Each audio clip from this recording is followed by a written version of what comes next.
भारत के संविधान की शुरुआत पता है किसी आम किताब के पहले पन्ने जैसी नहीं है। इसकी शुरुआत होती है एक ऐलान से, एक बहुत बड़े वादे से। हम इसे प्रस्तावना कहते हैं, पर यह सिर्फ एक इंट्रोडक्शन नहीं है, ये तो पूरे संविधान का सार है, उसकी आत्मा है। तो चलिए आज इसी वादे की हर एक परत को खोलकर देखते हैं। कहानी शुरू होती है इन 3 बहुत ही पावरफुल शब्दों से, हम भारत के लोग। जरा सोचिए इन शब्दों में कितना वजन है। ये नहीं कह रहा कि कोई राजा, कोई संसद या कोई बाहर की ताकत ये संविधान बना रही है, नहीं, ये कहता है हम। मतलब ये पहली ही लाइन में एकदम साफ कर देता है कि असली बॉस कौन है। और यहीं से हमारा पहला पड़ाव आता है। आखिर इस महान दस्तावेज को, इस कॉन्स्टिट्यूशन को अपनी शक्ति मिलती कहाँ से है? तो सारी की सारी शक्ति भारत के लोगों से आती है। और ये उस समय के लिए एक बहुत ही क्रांतिकारी, एक रेवोल्यूशनरी आइडिया था। इसका मतलब सीधा सा है कि सरकारें, अदालतें, सारे के सारे कानून, सब कुछ लोगों की इच्छा से ही बने हैं। वो हम पर शासन करने के लिए नहीं, बल्कि हमारी सेवा करने के लिए हैं। तो सबसे बड़ी बात यह है कि अंतिम सत्ता लोगों के हाथ में है। ठीक है, तो ये तो तय हो गया कि पावर तो लोगों के पास है, पर सवाल ये है कि ये लोग अपने लिए देश कैसा बनाना चाहते हैं।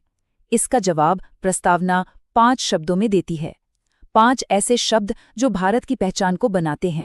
चलिए इन मजबूत पिलर्स को एक एक कर समझते हैं। संपूर्ण प्रभुत्व संपन्न, मतलब भारत अपने फैसले लेने के लिए पूरी तरह आजाद है, कोई बाहरी देश हमें ऑर्डर नहीं दे सकता। समाजवादी का सपना एक ऐसे समाज का है जहां अमीर और गरीब के बीच की खाई कम से कम हो। पंथ निरपेक्ष, मतलब सरकार की नज़र में सारे धर्म बराबर हैं और सरकार का अपना कोई धर्म नहीं होगा। लोकतंत्रात्मक, यानी यहाँ लोगों के द्वारा चुना हुआ राज होगा। और गणराज्य का मतलब है कि देश का सबसे बड़ा पद, यानी राष्ट्रपति का पद, किसी एक खानदान की जागीर नहीं होगा, बल्कि चुनाव से भरा जाएगा। अच्छा, देश कैसा होगा ये तो तय हो गया, पर इसमें रहने वाले नागरिकों को, सिटीजन्स को क्या मिलेगा? अब प्रस्तावना उन वादों पर आती है जो हर एक भारतीय के लिए एक गारंटी की तरह हैं। ये 3 बहुत बड़े वादे हैं, न्याय, स्वतंत्रता और समता। और ये सिर्फ भारी भरकम शब्द नहीं हैं, इनके बहुत गहरे मतलब हैं जिन्हें प्रस्तावना खुद ही समझाती है। अब न्याय के वादे को देखिए, कितना बड़ा है ये सिर्फ कोर्ट कचहरी तक की बात नहीं है। सामाजिक न्याय कहता है कि किसी के भी साथ जाति या धर्म के नाम पर भेदभाव नहीं होगा।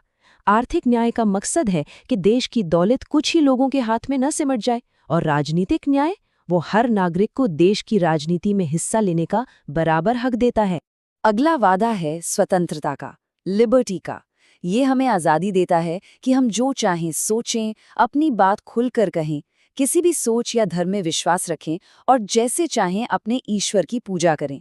ये किसी भी इंसान की ग्रोथ के लिए ऑक्सीजन की तरह जरूरी है। और फिर है समता, यानी बराबरी का वादा। ये 2 लेवल पर काम करता है। पहला है प्रतिष्ठा की समानता, मतलब कानून के सामने सब बराबर हैं, कोई छोटा बड़ा नहीं। और दूसरा है अवसर की समानता, मतलब हर किसी को आगे बढ़ने का, अपनी काबिलियत दिखाने का बराबर मौका मिलना चाहिए। न्याय, स्वतंत्रता, समता, ये बहुत ऊंचे आदर्श है ना? लेकिन इन्हें आपस में जोड़कर कौन रखेगा? वो कौन सा धागा है जो इन सबको एक माला में पिरोता है? प्रस्तावना इसका जवाब एक बहुत ही खूबसूरत शब्द में देती है, बंधुता। बंधुता यानी भाईचारे की भावना, फ्रेटर्निटी। और इसके 2 बहुत बड़े मकसद हैं। एक तरफ हर एक इंसान की इज्जत और उसकी गरिमा को बनाए रखना, और दूसरी तरफ देश की एकता और अखंडता को मजबूत करना। यह हमें याद दिलाता है कि हम चाहे कितने भी अलग क्यों न हों, हम सब एक हैं। और अब हम आते हैं प्रस्तावना के बिल्कुल आखिरी हिस्से पर। ये एक संकल्प है, एक मजबूत इरादा, जहां सारे वादे और सिद्धांत मिलकर एक ठोस शक्ल लेते हैं। ये कोई मामूली तारीख नहीं है। 26 नवंबर 1949, ये वो ऐतिहासिक दिन था जब संविधान सभा ने इस दस्तावेज को अपनाया था।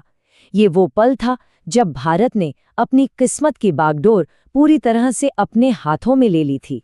प्रस्तावना का अंत इन 3 शक्तिशाली शब्दों से होता है। अंगीकृत करते हैं, यानी इसे हम अपना मानते हैं। अधिनियमित करते हैं, यानी इसे देश का कानून बनाते हैं। और सबसे दिलचस्प, आत्मार्पित करते हैं, यानी खुद को ही सौंपते हैं। मतलब ये लोगों का, लोगों के लिए, लोगों के द्वारा दिया गया एक तोहफा है। ये जो आखिरी लाइन है ना, ये सिर्फ एक वाक्य नहीं है, ये एक सामूहिक शपथ है। ये एक नए भारत के सपने को अपनाने का संकल्प है, जिसे बनाने और संवारने की जिम्मेदारी हम सबकी है। तो आखिर में ये प्रस्तावना क्या है? क्या ये इतिहास की किताब में लिखा हुआ सिर्फ एक पन्ना है, या फिर ये एक जिंदा दस्तावेज है, एक ऐसा वादा जो आज भी हमसे बात करता है? और अगर ये एक वादा है, तो क्या इसे निभाने की जिम्मेदारी भी हम सबकी नहीं है? ये एक सोचने वाली बात